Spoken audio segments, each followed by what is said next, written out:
Shalom teman-teman siswa, renungan firman Tuhan bagi kita hari ini berjudul Memiliki Hikmat. Nats firman Tuhan diambil dari Amsal 2 ayat 1-7.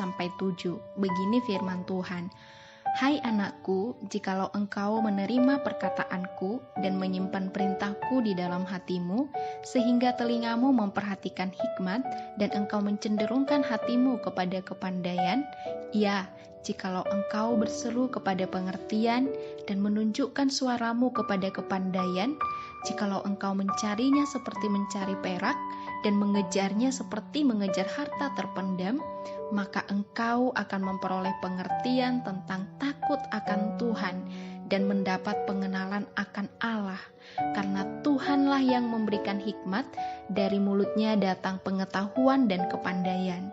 Ia menyediakan pertolongan bagi orang yang jujur, menjadi perisai bagi orang yang tidak bercela lakunya.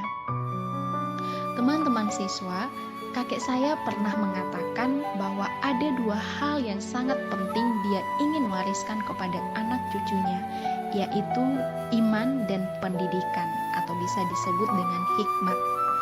Dan Amsal ini juga mengingatkan betapa pentingnya menuntut hikmat. Dan untuk itu dibutuhkan yang pertama di ayat 1-4, yaitu kemauan dan kerja keras. Jadi tidak bisa dengan bermalas-malas maupun dengan mengeraskan hati. Harus ada kemauan dan harus ada kerja keras. Yang kedua, di ayat 7 diperlukan kejujuran dan integritas. Integritas artinya kita hidup kudus dan benar, ada ataupun tidak ada orang yang melihatnya. Jadi bukan dengan kecurangan maupun perbuatan-perbuatan tercela. Nah, teman-teman siswa, apakah kamu selama ini melakukan disiplin rohani dan mengikuti pembinaan rohani, juga menjalankan proses belajar dengan kemauan dan kerja keras? Ataukah dengan terpaksa, malas-malasan, dan bersungut-sungut? Apakah selama ini teman-teman siswa selalu mempertahankan kejujuran dan integritas di dalam belajar maupun dalam keseharian kamu?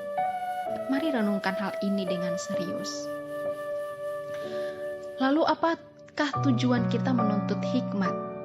Melalui Amsal ini kita diingatkan bahwa tujuannya adalah supaya kita semakin mengenal Allah.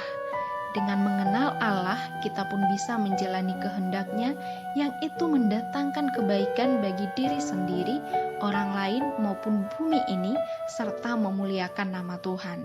Ini bisa kita perhatikan di ayat 5. Lalu teman-teman siswa, sumber dari hikmat dan pengetahuan itu adalah Allah sendiri. Di ayat 6 dikatakan, karena Tuhanlah yang memberikan hikmat, dari mulutnya datang pengetahuan dan kepandaian. Tuhanlah yang membagikan hikmat pengetahuan itu kepada manusia menurut kemurahannya. Sehingga teman-teman siswa, penting bagi kita untuk tidak mengabaikan firman Tuhan. Sesibuk apapun kegiatan keseharian kita, mari tetap berikan waktu untuk bersekutu dalam firman. Penting juga untuk kita mengandalkan dan mentaati Tuhan dalam setiap proses belajar yang kita jalani. Memberi usaha terbaik dengan kejujuran dalam belajar dan mempergunakannya untuk apa yang Tuhan kehendaki. Teman-teman siswa, jangan pisahkan imanmu dari pendidikanmu. Itu dua hal yang sangat terkait dan tidak boleh dipisahkan ataupun diabaikan salah satunya. Bergaul akrablah dengan Tuhan, karena di dalam Dia kamu menemukan hikmat yang sejati. Belajarlah dengan sungguh dan dalam kejujuran, serta persembahkan itu untuk kemuliaan Tuhan. Ingatlah bahwa kamu telah ditebus dengan darah yang mahal, yang kamu terima dengan iman, supaya kamu hidup bagi Kristus, bukan lagi bagi diri sendiri maupun bagi dosa. Terima kasih, sampai jumpa di renungan berikutnya. Shalom.